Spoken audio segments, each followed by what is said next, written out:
How is really the heart of biodynamics. It's the balancing, the peacemaking, the fertilizing of that movement.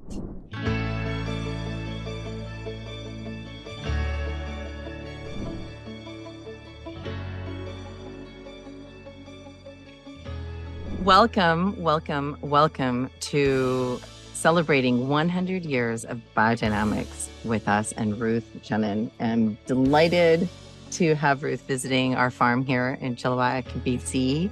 And I'm ecstatic to be talking about cow medicine for the soil, for your land, for the growth of your plants, for the roots, for ourselves personally, for everything on the earthly realm, the cosmic realm, and beyond. We're going to be going deep and wide into cow medicine and what it means to Ruth and the role cow is playing in healing, not just our soil and our land, but everything in between, the stars and where we are here today. So welcome to the conversation, Ruth. Thank you. Glad to be here. It's awesome. Wonderful. Yeah, it's awesome beautiful to have you here. And this is Xena. She might poke her head in every once in a while. This is our dog Xena. She loves the farm. She loves people. And she also loves cows. So Ruth, what's your earliest memory of connecting with a cow? Well, I grew up in Switzerland, actually in a city which had farms all around us. The farms were still coming right close to the city. So where I grew up, we had farms right next door. And the cows and the bells and the church bells. And yeah, walking over the fields and stepping into cow paths. I think that was our fun thing to do, barefoot. That's very cool. And did you love cows from a very young age then? Always. Always? Always. Yeah. Okay. Fast forward today, Ruth. You have been practicing biodynamics for decades. Yeah. And one of the important animals in biodynamics is a cow. And I'm just curious, why is the cow important to you, and what role do you see it playing in the world today? Yeah, cow is really the heart of biodynamics. It's the balancing, the peacemaking, the fertilizing of that movement. And it's wonderful to, hear what Rudolf Steiner said about the cow, because when 100 years ago already, the cow, the animals were not honored in the same way as they have in the ancient times. It was clear that the animals let us human beings evolve. Namely, they sacrificed their beingness in a way that we could become human. And that it started to change, that we started to exploit the animals, try to get as much from them, and yet they still selflessly give. And I think the cow is one of those examples. And also we know, the horns were really the symbol of bringing the cosmic forces to the earth. And then we started to take the horns away. And so that is something. Right. So when you say take the horns away, what do you mean by that? Well, they cut them off. Because when they are headed in the stable, there was no problem with the horns. But then when you had them freely moving, it seemed that could be dangerous. So that's why they took the horns away. And yet the horns are that connection of carrying the sunlight and the cosmic forces into the cow and into their digestion, and then also into the substance of the manure, which is different depending on whether the cows have horns or not. So the manure is impacted by whether or not the cows have horns or not. It will be different, that's for sure. Really? Can you tell us more about that? Just imagine if you would cut something off yourself. I mean, you see, when we don't have hair, there's something else. That the horns are there to be the communication to the cosmos, to the forces. And now just as we look up now, here we're sitting under this beautiful cedar tree, and the sun is right high, and the cow is to the right of the sun. The zodiac. The zodiac. So imagine, so at the longest day, the sun is between the horns of the bull going towards Gemini, the twins. And that sun disk is what the Egyptians revered, long ago. And here we are in our time. We sort of repeat that time of Egypt with that same power that we now have to reconnect from us to the stars. The Egyptians, it was clear the stars still weighed down all their knowledge, but now with us is to acknowledge that these forces of the sun will shine through the horns to the earth, through the cow, through the digestion, into then the manure, which then comes out in that beautiful sun disk. It's brown. And you're talking, so when she's talking about the sun disk, she's talking about the manure. Exactly. The poop that comes out the back end of the cow. So, and it's so beautiful because it starts in the center and it's like when you put the stone into the water, it builds on, and the healthy cow makes that perfect round shape. And that's what you would want to see. And then, that is the healthiest manure you can get. And then it dries out a little bit on the outside. It gets a skin. It's like baked in the sun. And then the little flies come and dig little holes in it. Yeah. But inside it's still moist. Yeah. And that's when you then step in it. That's the fun part.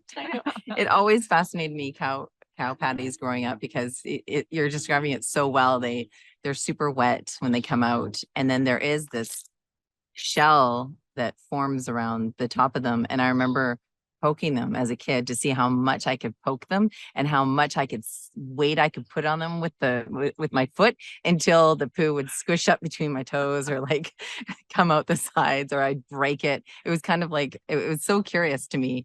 And sometimes depending on where it was in the drying phase, sometimes it was a little bit of pressure and sometimes it was a lot of pressure. So it was right. And it warms your feet. If you're barefoot in cold grass, it can warm your feet. Oh, that's funny. Yeah.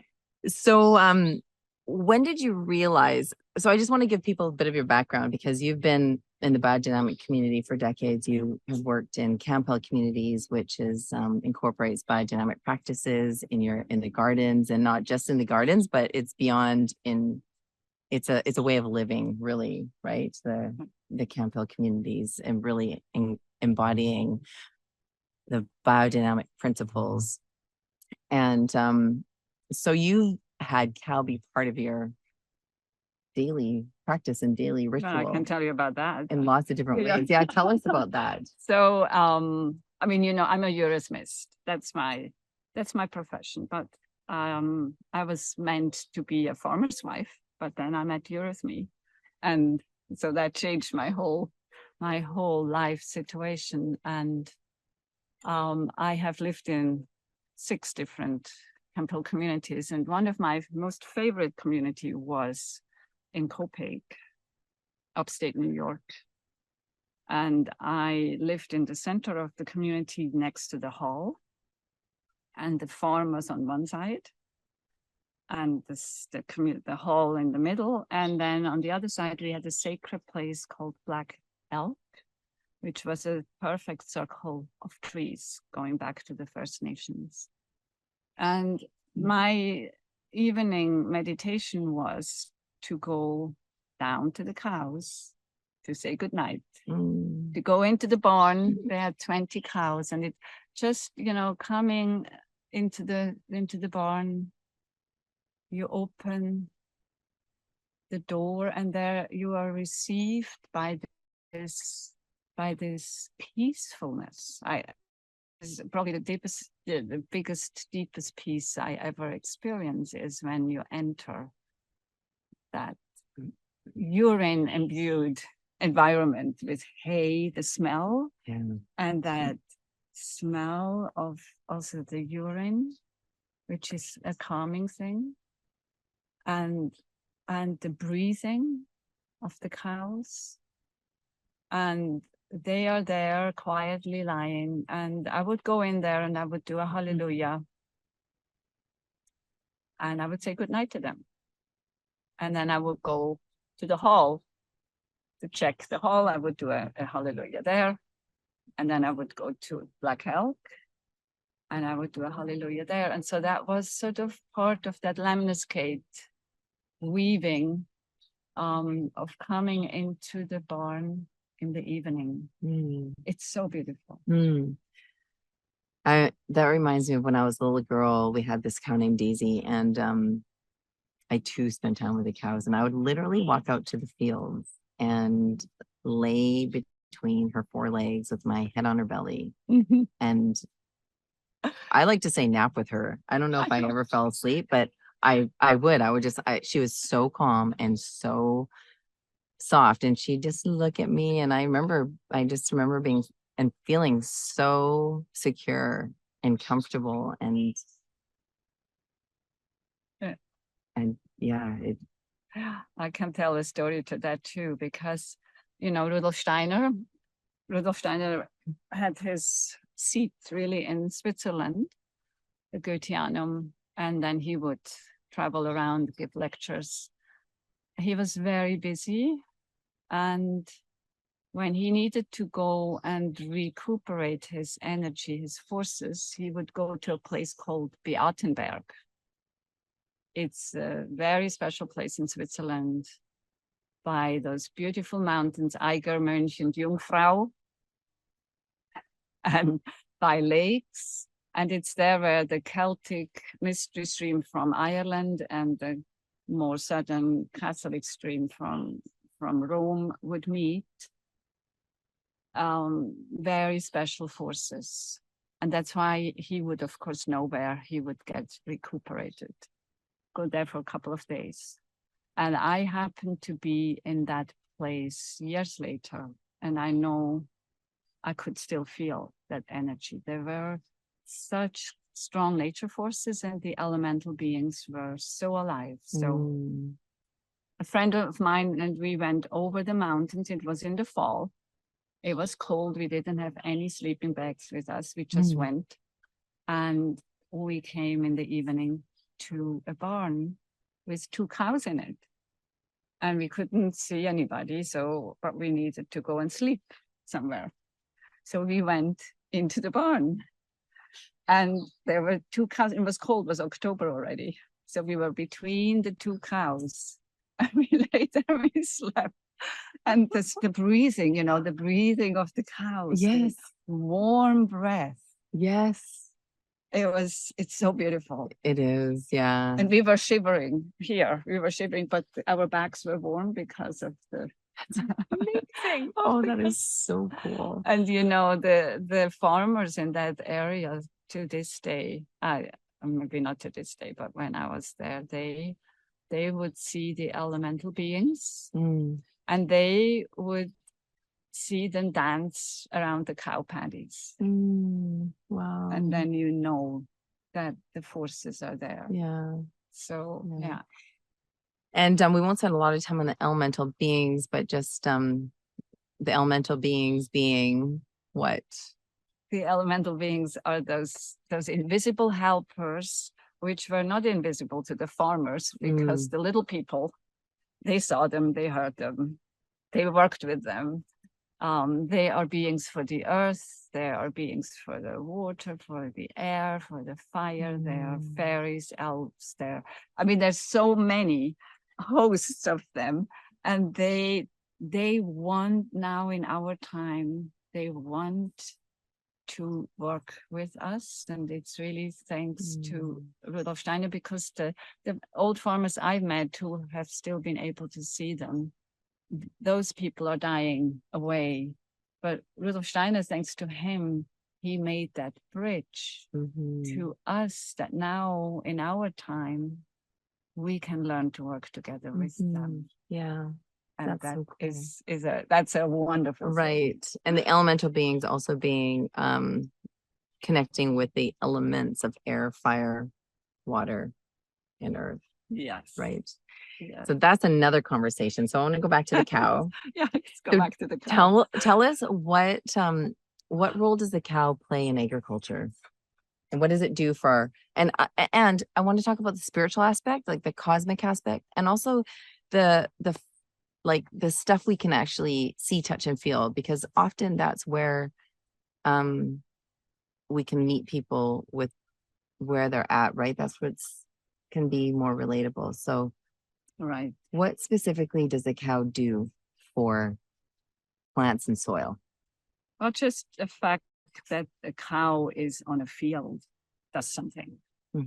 That's a meditation. So the cow in the field now in summer dreams of winter, and in the winter dreams of summer.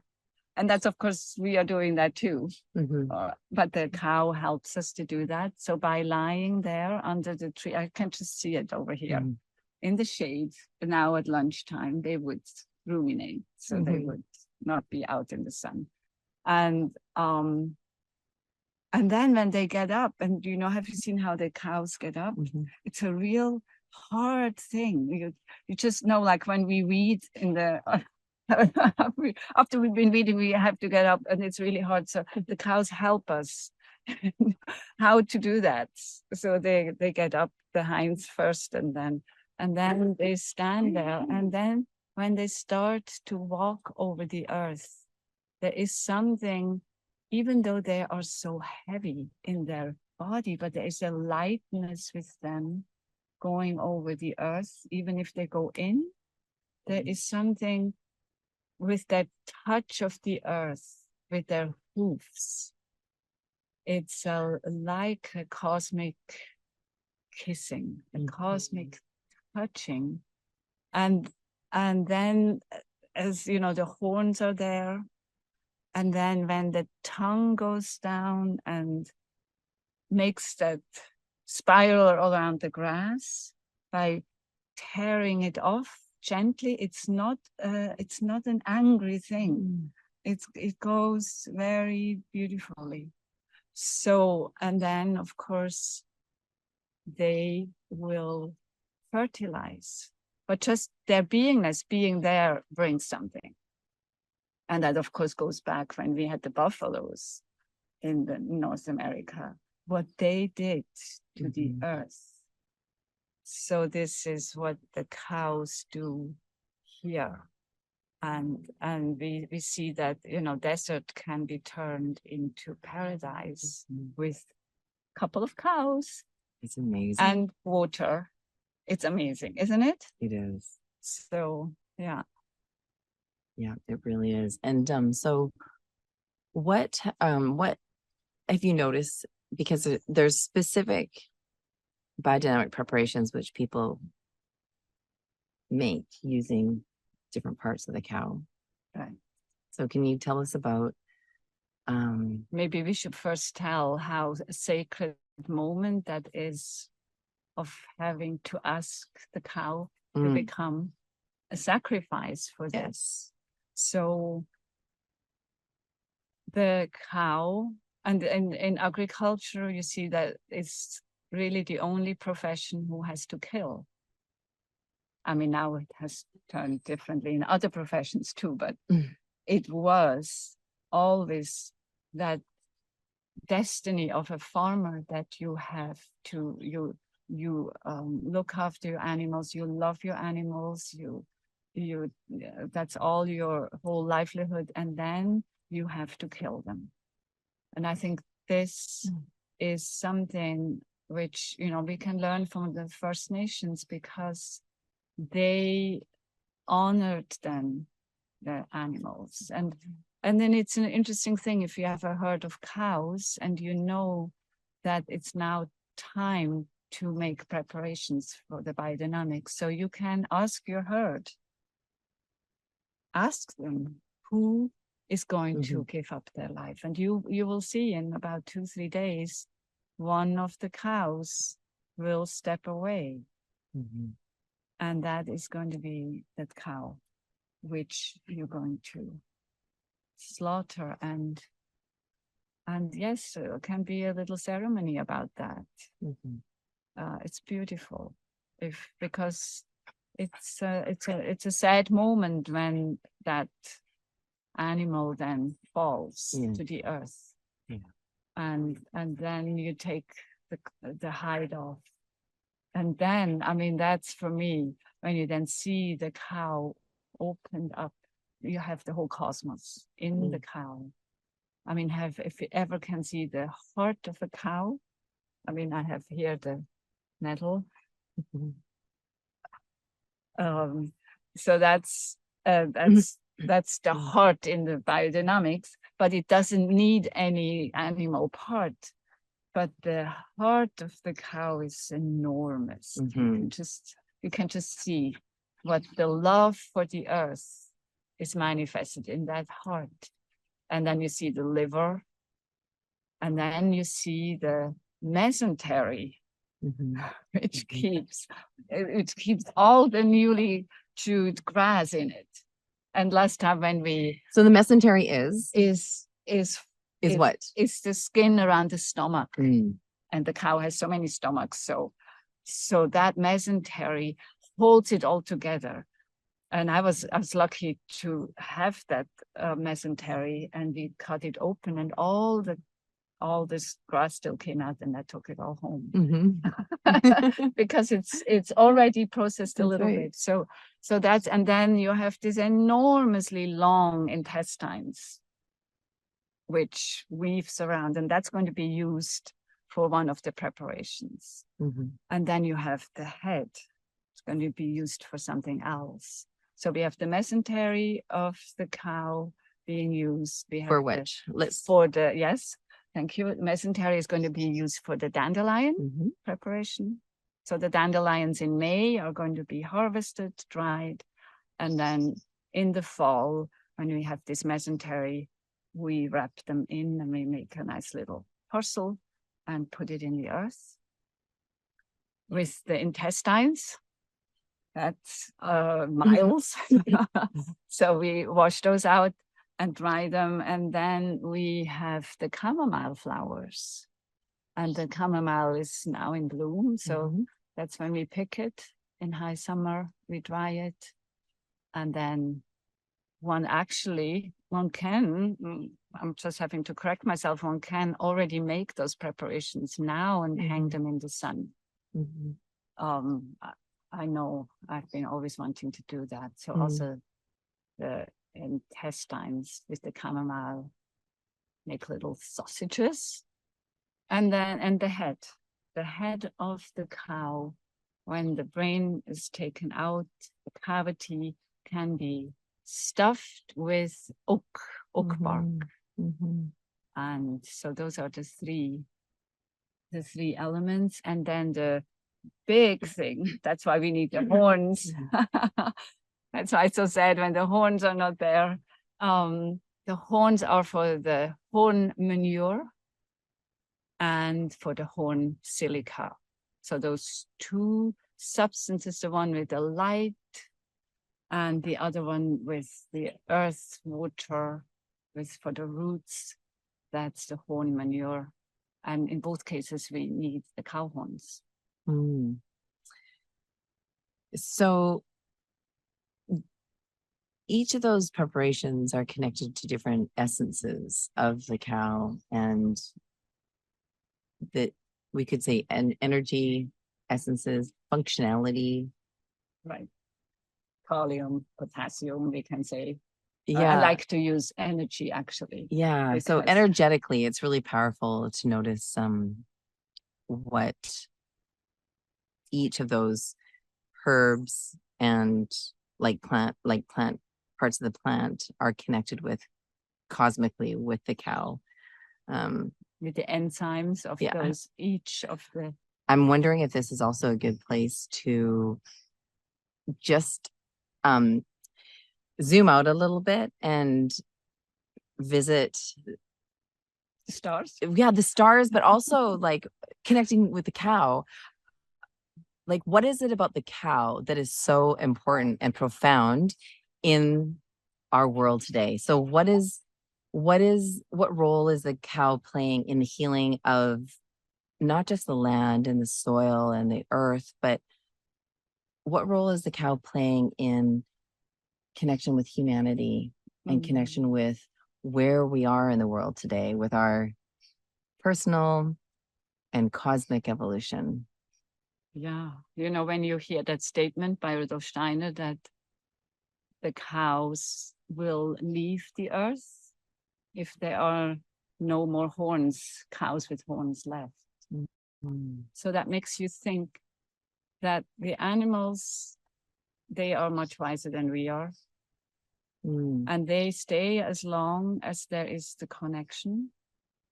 And if we harm them too much, and that's with most of our animals, we see it with the salmon, harmed, they will withdraw and they will go back to the stars and wait. And in a way, we are at the brink of our Earth existence that it could fall apart. The Earth could break apart, and it needs us, every human being, to hold it together. I mean, in a long run, in the big picture, the Earth will evolve and has to die away, right? But we need to protect it, and this is the cow is that link to hold it together and to build our topsoil again, to be able to grow food. Because it's interesting. It's like there's this fine line of how much does the earth need us and how much do we actually need the earth. So it's this this dance, right?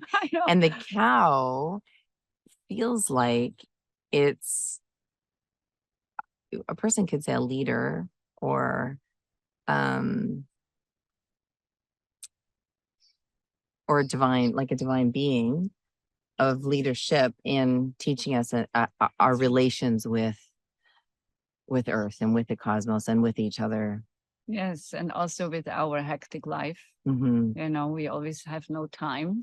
The cow has absolute time. There's timelessness.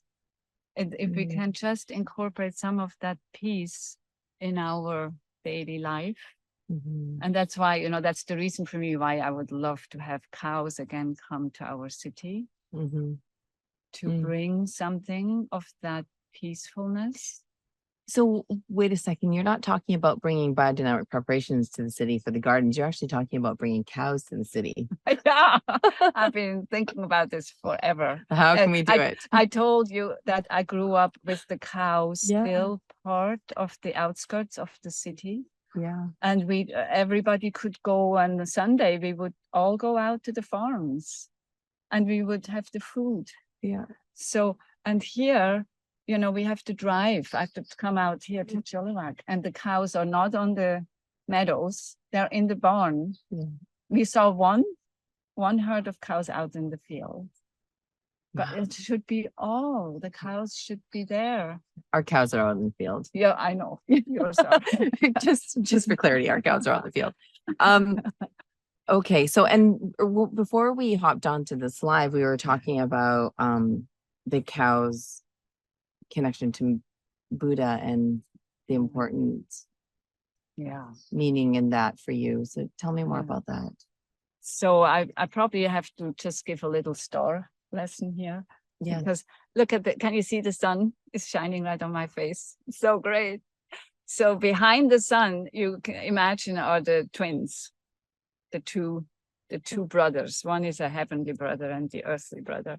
And to the right, so the twins, so talk like Gemini, Gemini. So zodiac. We're talking about the zodiac. Yeah. To the right is the bull, Taurus. And further to the right is Aries ram. And further to the right are the fishes Pisces. And that's about, maybe Aquarius is just setting. So if you go that way, we have the Gemini here. Next to Gemini is the crab, then Leo, Lion, Virgo, and Libra. Those are the zodiac signs, which are now spanning the sky, and the bull is right there. Mm. Now, if you want to know about Buddha, so we are here in Chilliwack, and next door to the Force Bowers farm is the monastery where they have the most amazing Buddha. Mm-hmm. Amazing. And Buddha has a big task in our time, and many people feel, closer to the Buddha stream than to the Christian stream. And yet those two streams are closely connected. So I'm bringing this because the Luke gospel in Christianity has to do with the bull.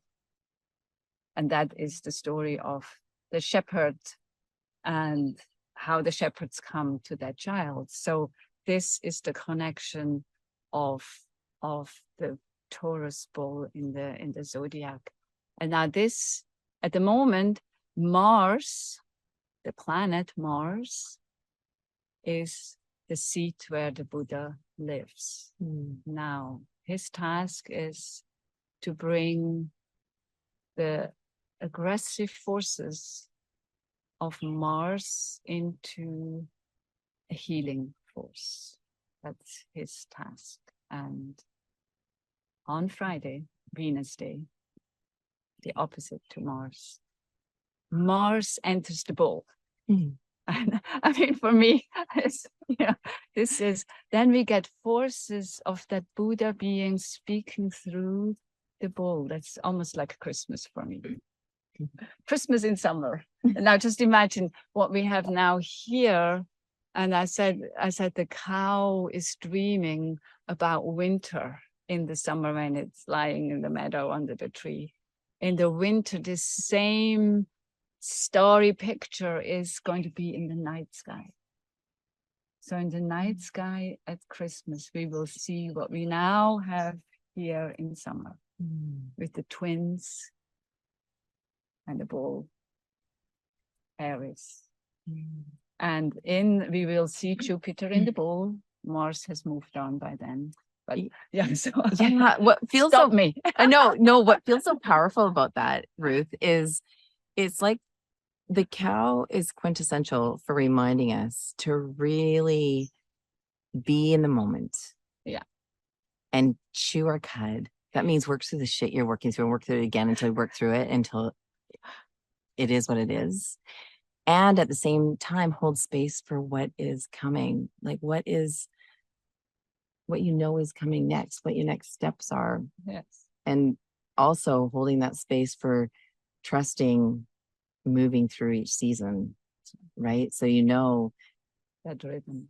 That rhythm, so powerful. Oh, I mean, the cow is the teacher of rhythms. As as farmers, you get up every morning. There's not one day you can just let your cow be left. It's that rhythm, and that rhythm will help to give order. Yeah. And the other thing that comes up for me, I don't know if this is true for you, as we're talking about this, is just how vulnerable farmers have become in our environment today around mental health and feeling frustrated, lost, overwhelmed, hopeless, lonely. I know.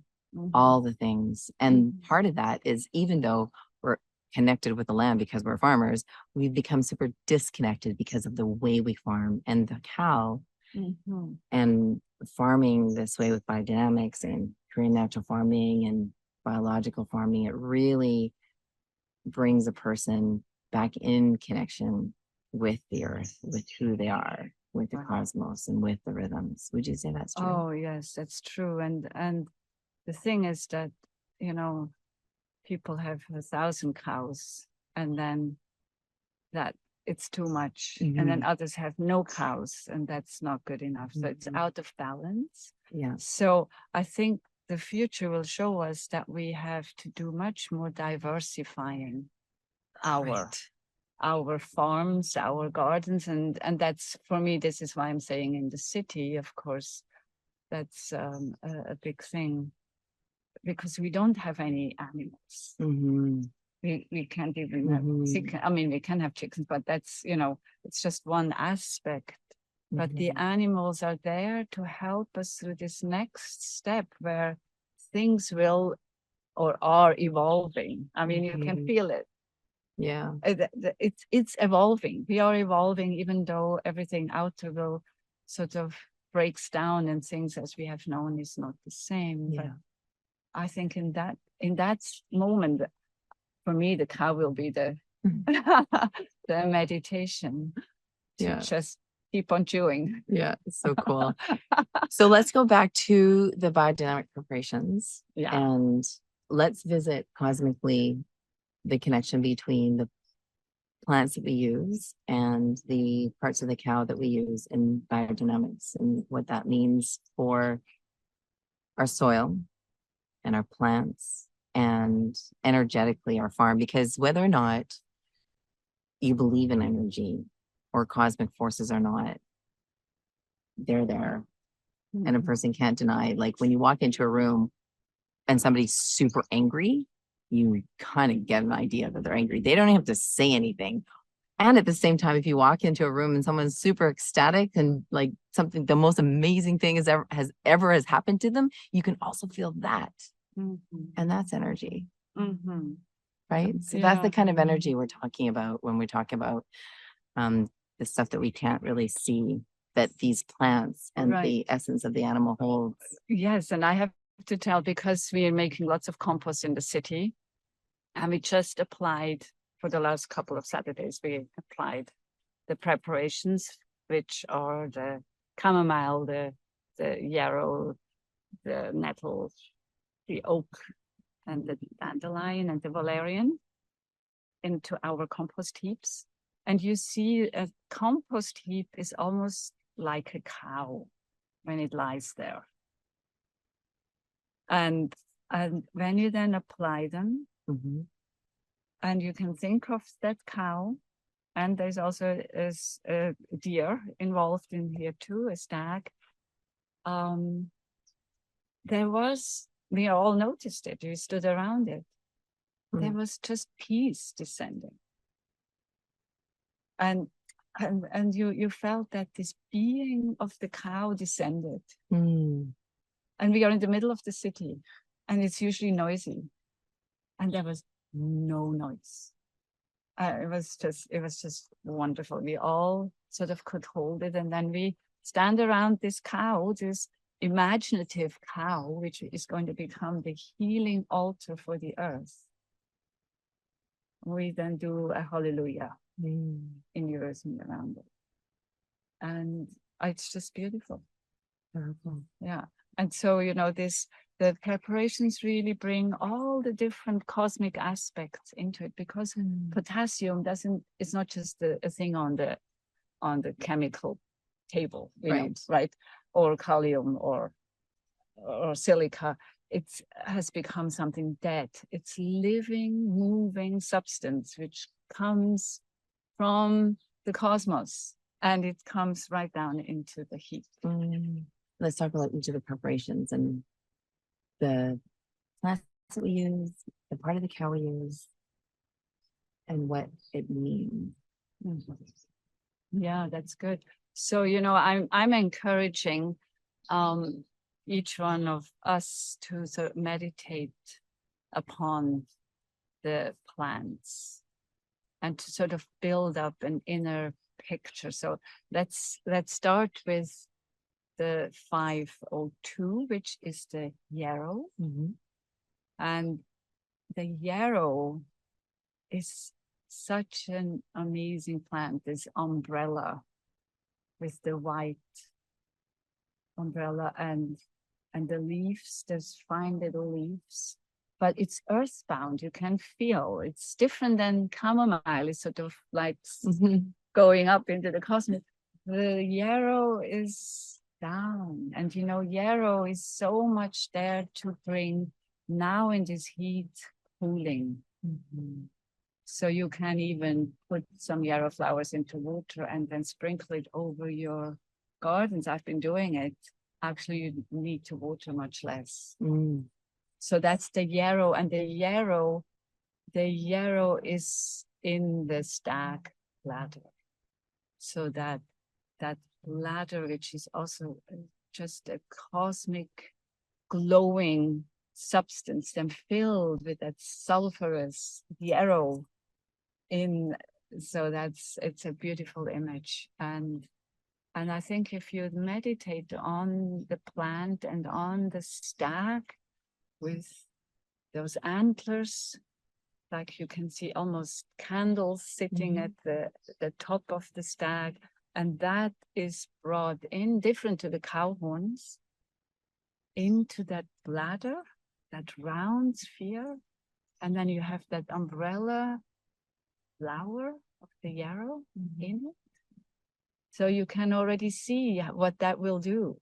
It will bring an aspect to, without knowing now the chemical things. It stays in that meditative approach, and I think we will get new wisdom out of that. That then you look at the yarrow plant and it will speak to you. Yes, absolutely. And you know, I'm reminded of so many interviews that we've done with Heart and Soil with farmers, conventional farmers who are farming big pieces of land. So not conventional farmers who are, you know, farming 1 or 2 acres, but some thousands of acres who have chosen to go towards biodynamics. And not only has it transformed their land and the health of their animals, but it's also transformed them.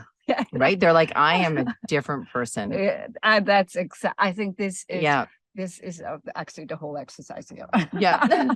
It's so powerful. So powerful. And you know, we know that the yarrow, even growing in your garden, already has healing effects. Yeah. Just imagine, you can have yarrow all around your field. Yeah. And it will heal. Yeah.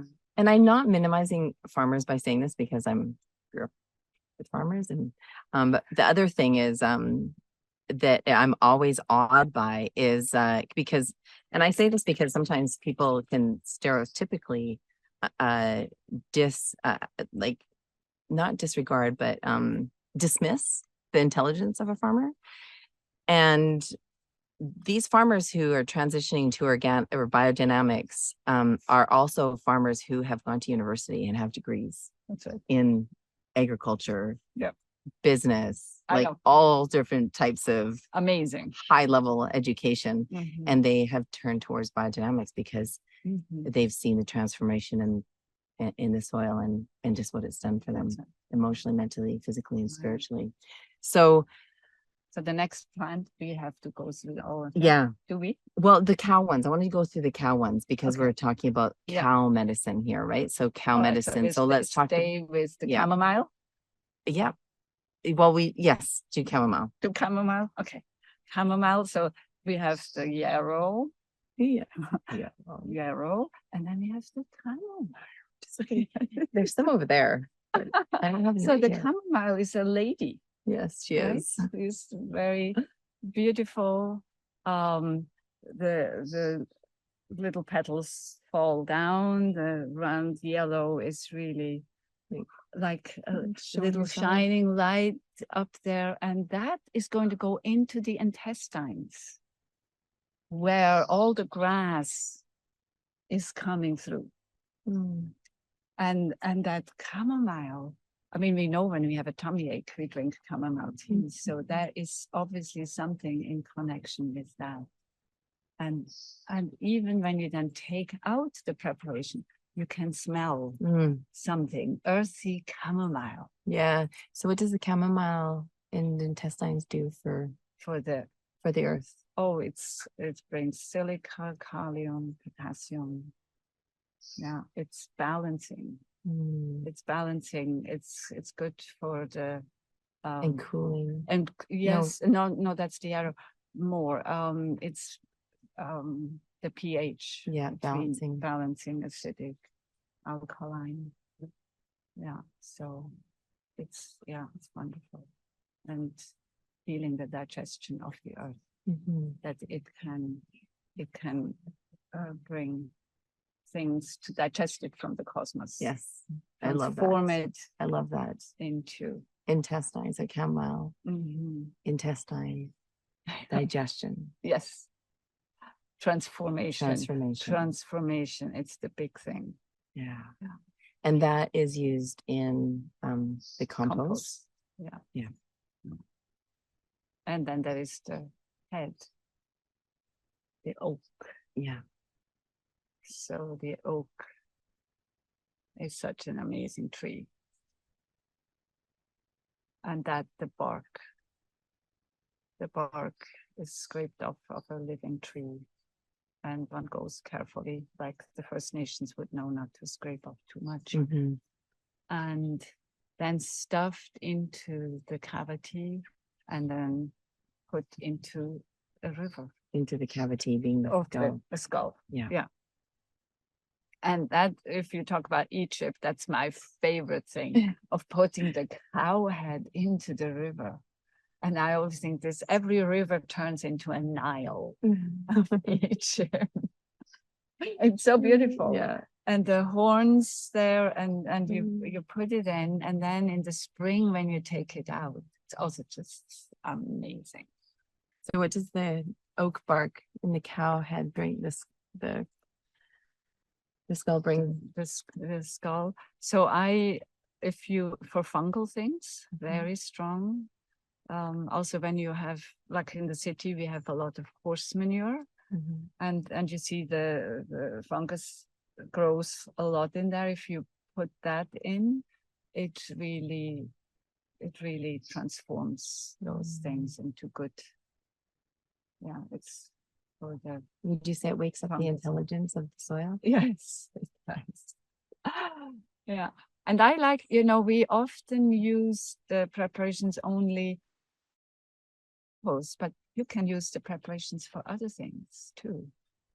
Not only in the compost, you can just add it. I walk around with my oak preparation, and I apply it wherever I have my horse manure. So just apply it, yes. And you can also use the yarrow now and stir it and spray it, just the yarrow preparation. That we are not just stuck that they are only for the compost. You can also use them when you plant, put chamomile and yarrow and put your roots into it. Yeah, so there are many ways we can improve of using those things. Yeah, and what does the oak wake up in the soil and in our plants? In the soil, it just keeps the fungus under control there.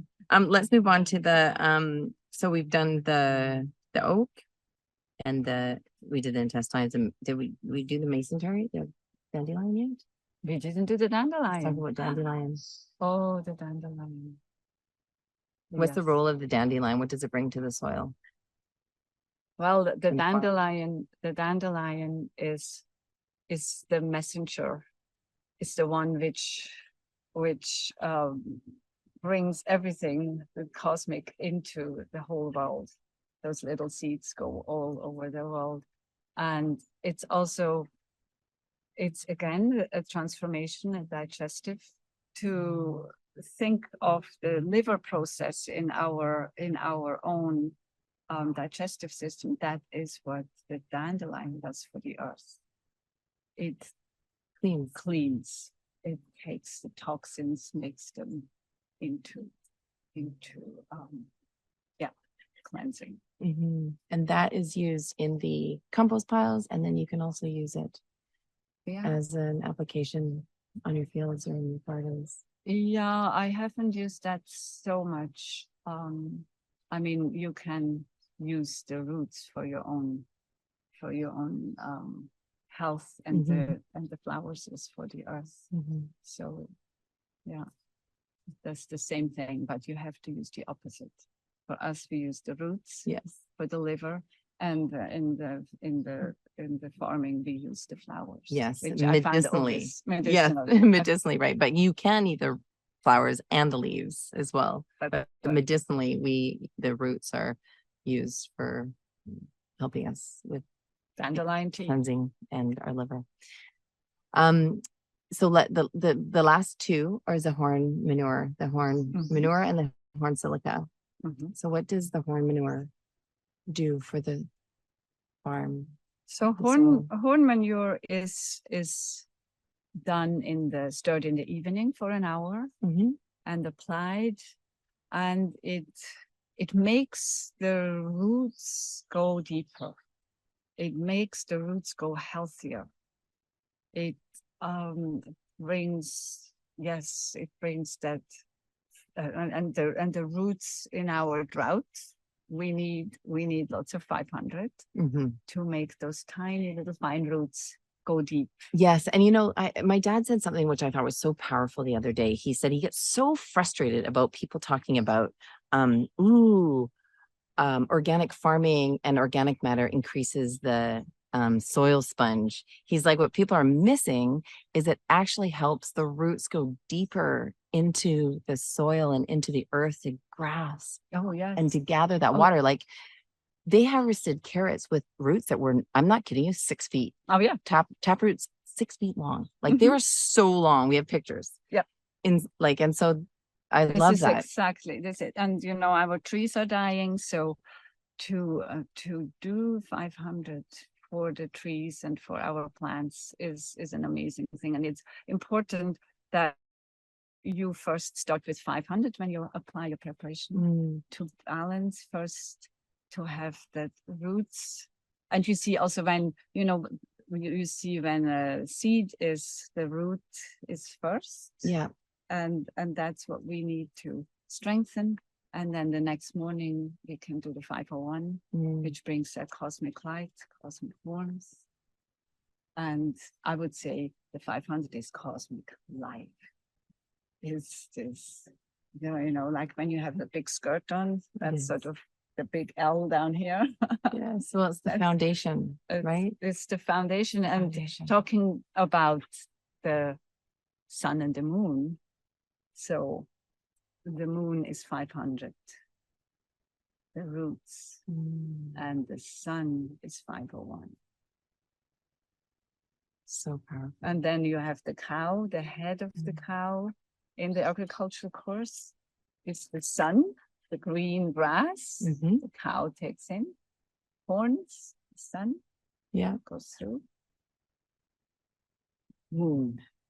Comes out the moon, and that's the drawing, the famous drawing of Rudolf Steiner. So yeah. Well, that's awesome. That's a really good place to wrap, Ruth. Thank you. That was an hour? Yeah. Oh, yeah. Thank you so much. Thank you. And with that, any questions? Why is the cow manure so power packed itself? The cow manure in the fields. Yeah. Well, the cow manure is the most balanced of all the manure. So you can look at the goat. The goat is tiny little round. And then you come to the sheep, it's a little bigger. Then you come to the horse, it's still round, but it's chicken is also different. So some are hot. And then you come to the cow, and it's the most balanced of the manure. It's the highest. You would love to have that one, and then you can have all the other ones. And of course, in a balanced farm organism, you have a horse, maybe you have some pigs, but you have mostly cows. Then the chickens, the chicken manure can be very hot, and horse too. But then if you have the sheep and the pig, And then the cow is like the queen of Mhm. the queen of the manures. Yeah. You would love to have a cow in every backyard. Right. The cow, the mother manure, the queen manure. The So I'm mother. curious, do you think part of the reason is because of the digestive system of the cow? Yes, right. Yes, yes, and also it's the whole being, Whole being. the whole being, and you know, Rudolf Steiner speaks about the will, Mhm. the nature of the will, which belongs to the cow. So, and then you have the middle realm. The heart is the lions, it's the cats. That's the animal of the heart, and then you come to the head, and that would be the eagle. So you have those three mighty beings, which are reflected in the cosmos. All in the cow. And no, the cow is the bull. Yeah. The Leo is the cat, Mm-hmm. and Scorpio is the head, Mm-hmm. and then you have Aquarius balances the three forces, but the cow has that will element, will to transform, and yet it's so harmonious. So I mean, it's reflected in that round disc. That disc that comes out the back end of the cow. And which is the golden disc of the sun. The Yes. sun to the brown, beautiful moon in the back. And look tonight, the sickle moon, if you can see it. Last night was so beautiful.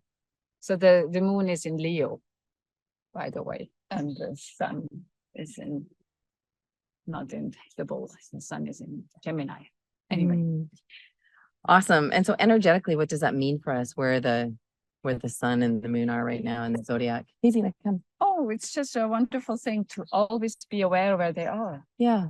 Because you feel already we have gone breathing out with the longest day, the solstice, then it stood still. Have you noticed last night already? The day is already shorter. I did. I know this drawing in. Yeah. But the warmth and the gold grows more and more. Yeah. It's not over yet. It's the ripening has to happen, but we are in the decline. I always love that. So powerful. Isn't it so powerful? Yeah, it's so powerful to be expanding and contracting it. That's the breathing. The breathing of the house breathing. Yeah. Eileen says, letting the children brush the cow, I always see the very nervous children calm down. And even one little boy fell asleep while he was brushing the cow. Oh, that's so sweet. Yeah, I know. Just imagine with all the autistic children we have and ADHD, it's the thing for the future. I know. It's the healing. Yeah. Because the horse is nervy. The cow has got that peacefulness. Yeah, that's so true. It's so interesting because equine therapy is it's becoming all the rage, and it's really, really popular, right? And I want cow therapy. Yeah, because and the horses are very intuitive, and they mirror back to us, like where we're at, and that's part of the power of that. And then there's the cow, which is just really chewing its cud. And there can be like less than nice cows, but the cows in the East Indian tradition, they do house blessing. Yes, they do. They do, and they come into the city with their cow. I just love it. Yeah. They have to put old paper down in their bedrooms. They go right to the house. Yeah, when I was in Nepal, they had the cows walk the streets. They walk in and out of out of businesses and restaurants as they please. Yeah, it's quite amazing. It's quite. That's my vision for the downtown east side. Oh, there you go. There you go. The sun is at its highest point of the day here. So it's perfect. Powerful. Yeah. It's so, it's still. Do you feel the warmth? I do. Amazing. Yeah. And the birds? Oh. Wow. Can you guys hear the birds? I hear the birds out my own window right now. Good. Yes. No, thank you for such a wonderful conversation. Ruth, every time we're in the room with you, it just opens my heart even more. Like, I think I have this beautiful appreciation of nature and spirit, and then I find it's opening even more. So thank you. You're so welcome. Maybe we should finish with a hallelujah. Oh, that would be wonderful. Wouldn't that be mhm. wonderful? And Ruth, could you just give us a quick view, like a quick overview? What is eurythmy for those who are not familiar? Eurythmy is beautiful movement in one way, and it makes visible the sounds of the cosmos. It's visible speech and visible music, and it's connected to the zodiac and to the planets. And the hallelujah was the very first word ever done in eurythmy in 1912. And it starts with, from the heart. You want to join us? And we open, and the first sound is the H, and that goes right to Gemini, the twins. H, into Ah. And Ah is Venus. And now we bring the stars down to the earth. And we start with the L, transforming. 7 L's, growing bigger.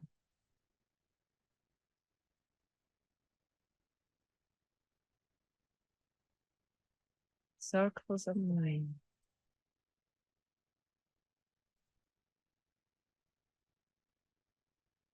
And we go to the width of the world, and we bring it into our heart with A. And A comes from Mars. And now we do 3 large L's. The L is from Capricorn. It's hard to do eurythmy in the chair. But possible. Possible. And now we take Ooh, Saturn. Ooh, hallelujah. We drop the right arm, left arm is up. Mercury.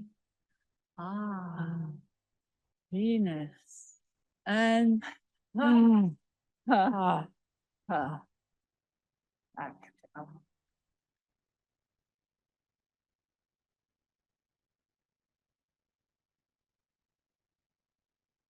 Good. Thank you. It's so powerful. It's so powerful. Yes. Oh man, I don't know if you guys can feel how powerful that movement is, and just presencing for more about those projects. Thank you. Yes. And you can visit Ruth's Instagram at Roundabout Gardens. Right. On Instagram, it's Roundabout Gardens. And she's also co-president of the Biodynamic, or it's actually the Biodynamic Agriculture Society of British Columbia. It's bcbiodynamics.com. So you can go check out the new website. The new website. Yes, Heart and Soil helped them do a rebrand and a facelift on the website. So that was a big honor. Oh my goodness. I'm so happy. I look at it every day. So good. Thank you. I send everybody to it. Awesome. Yeah. And they're going to be adding more resources and blogging about their upcoming events, because they host events throughout the year. So if you're in the BC region, or if you know somebody who is in the British Columbia region, then you can go to the website and watch for upcoming events, and they'll be launching a newsletter as well, so you can be updated of what's upcoming. And their AGMs are really cool, because their AGMs, will dig up preparations and share them, and you get to actually get some hands-on experience. Yeah. And we'll do the preparations this Michaelmas again. So, and many farmers do that. Come together in the fall and make those preparations and put them into the earth for over the winter, when the stars shine down and the cow are streaming off the summer. Yeah, that's right. Awesome. Well, thank you, Ruth. Thank you. Love you and appreciate you. And what a gift to be able to do this together live, right? I know. We couldn't do that before. That's right. Yeah. All right. Big love, everybody. Thank you so much for joining us. We love you and we appreciate you.